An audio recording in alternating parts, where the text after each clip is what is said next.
What's up and welcome back. With Veterans Day already passed, I decided to take this opportunity to review Midway. Not the new one that just came out.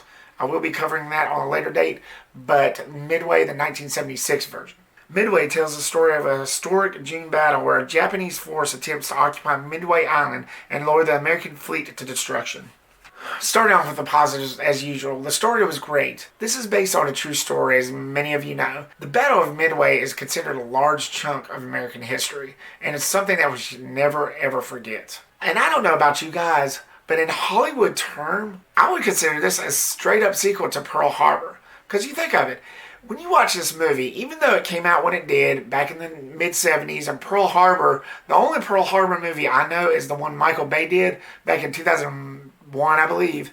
If there was any movies that was based on that story that came out back in the 70s, especially before Midway, please comment down below and let me know. I would consider this, Midway, a sequel to that film. Because you think of it, there were a lot of references to Pearl Harbor. This happened 6 months after Pearl Harbor. I assume the ones that didn't die that attacked Pearl Harbor is the same Japanese fleet attacked Midway, which that would be another connection to Pearl Harbor. I don't know if anybody has actually considered this film a sequel to that, but I'm close to considering it to be.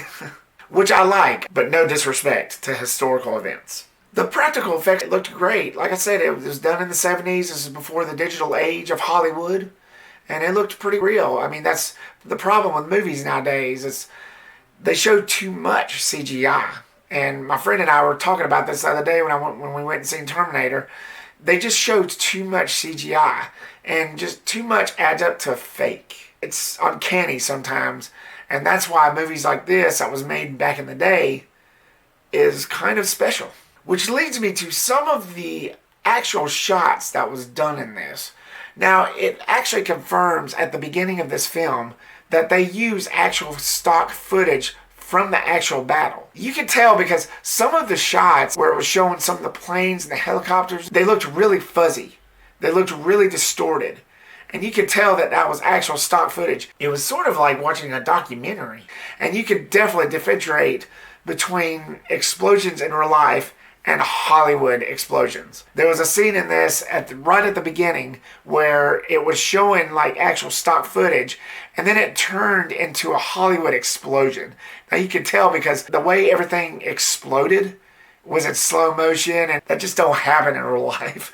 So you could tell, but I like the way they did that. I like the way they incorporated all that stock footage in there to make it as real as possible. And in a way, it really got to my heart a little bit because knowing I was actually watching stock footage, actual footage of this event. And that's what made this movie more tense. We get an all-star cast of the likes of Charlton Heston, Henry Coburn, Hal Holbrook, which I loved him in Creepshow. Great performances. All the cast did a really good job on this film. Charlton Heston, the only other movie I remember seeing him in was True Lies, which he was good in that too. But he did an amazing job in Midway.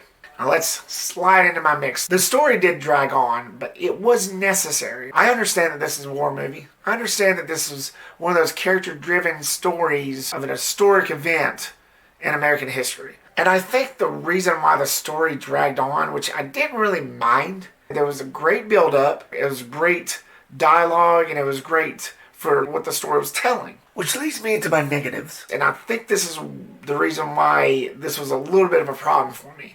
There was a few characters that was actually made up that I read about that didn't really exist. And one that I couldn't quite get behind. It was a subplot involving an American flyer who gets engaged to this Hawaiian girl of Japanese descent whose family gets captured by the Americans. And this flyer asks his dad to help him out, to talk to American fleet or whoever captured this family to get them out for him. And that whole subplot, it was basically added. And I felt like if that whole subplot didn't exist, I feel like the movie would have been a little better. I just couldn't get behind that whole subplot. I didn't really care for it. I felt like it did nothing for the tone and the pace of this film. I get that when you're a filmmaker, you have to add something to spice it up and to make it better, but it doesn't always work. I'm just being honest. It doesn't always work. But my final thoughts, despite what I just said, I I feel like this was a really good war film. It was very moving, very powerful. I'm giving Midway a B. So Midway, 1976, have you seen it? What did you think of it? Leave me your comment down below and give me your thoughts. Thank you so much guys for watching this video. Like, subscribe, and get reputized by clicking that bell icon so you don't miss any of my posts. Stay tuned for my review from the new Midway that's out in theaters right now. Sorry I hadn't got to it just yet. I just had so much on my plate here lately. But stay tuned for that in the next day or so. And stay tuned for more videos and reviews coming soon to a computer screen or a cell phone near you. Peace the Rep House.